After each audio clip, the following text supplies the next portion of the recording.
remember I said, I don't know where his arms are going to end up, but let's say like, if I was able to get his arms off of me or break his posture, like we're working on different options. So look at that. So one was, if his arm was down here, I could wrap him up and pull him in and set up our triangle.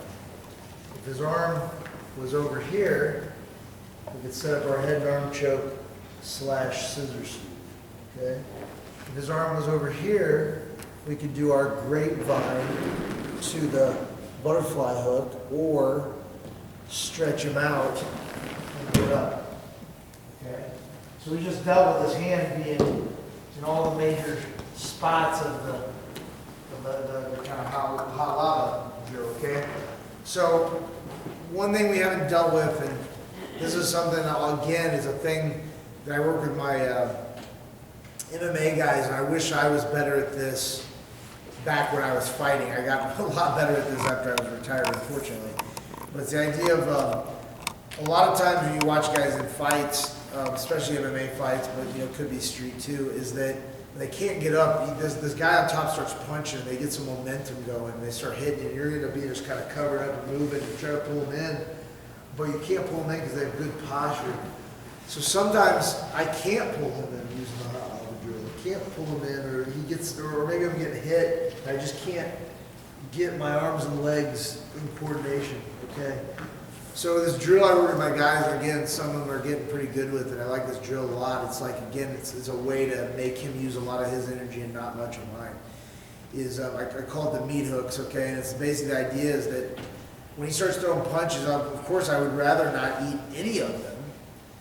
But if he does start throwing punches, and they're going to be coming down, his ground pound, what have you, is that I want to actually open up my guard, okay?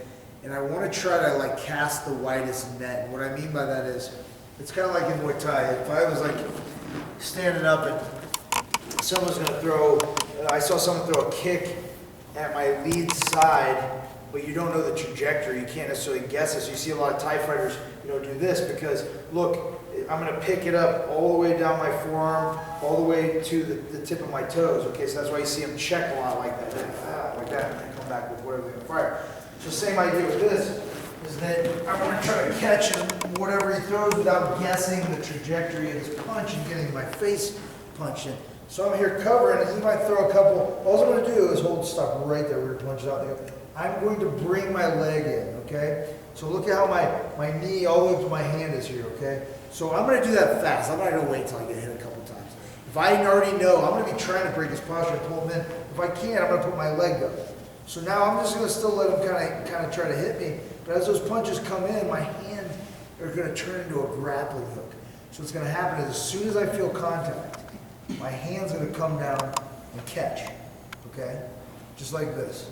And I know the other one's coming. It'll come right after it. And then when the other one comes, same idea. Catch, okay? Now, I'll show you this live, or I'll show you this more where he really is trying to hit me. And I'll show you the confidence I have in it because I'll tell him he can really slap me, okay? But here's the important part of this drill. It's so weird. When you guys do it, you'll kind of have fun with it. Because I have to make sure I pull my elbows. I'm like rotating his triceps and pulling I'm doing a motorcycle throttle, and I'm pulling my elbows into my knees. Why? Because if I leave this open, his arms will come underneath, and now he'll be back in and start to hit me again, okay? But if I keep my elbows into my thighs and he tries to bring his arms inside, can't.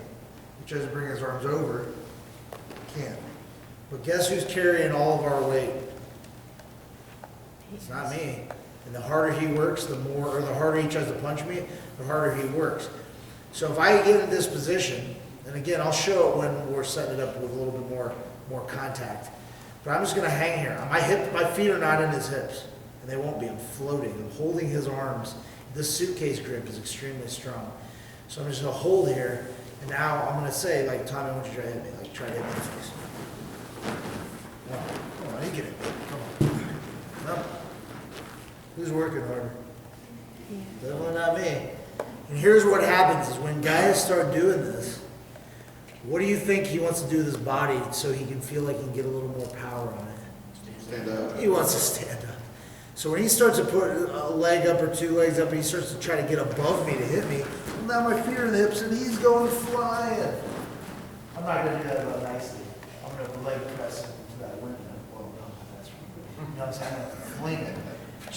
But hopefully, we wouldn't get that far because I would use this to set up my overhook and go back to our triangle. Okay? But let's look at it again. I'm not gonna sit here and get hit. Let's say I was already, maybe when we started and Tommy took me down, I tried to pull him in, he worked his way up, he starts trying to hit me. Boom, keep hitting me, oh, there we go. I got the position. There we are. Good, oh, look. I might even hang on just a little bit longer. Once those feet come up, look, I'm gonna launch him. I'm gonna push you a little bit, okay? So I'm gonna go, boom. Right into our technical stand-up, go back to our strike position, right? So that's one option. The other option, which we'll do in a second, let's try to get to our feet first. Second option, we'll go back into our triangle. Okay, we'll do that from the get-go. But let's look at this again from a different angle. So the person that, if you've never done this before, I want your partner to again give you kind of those John Wayne punches. Maybe not straight down the pipe and do it really slow. Okay, but you know, as you get better and better, you should do it almost from the get-go. Because here's the thing: if Tommy rears back and I open up because I can't break his posture, and he comes back, if I put my legs in front of me, I don't know where his arm's going to be. But look, for a second or two, I'm kind of protected. He's not got a way in yet, and I'm not going to wait to let him find a way in. But if I feel contact, the second I feel contact, it's like a grappling hook. I'm going to catch it. Okay, try to go faster.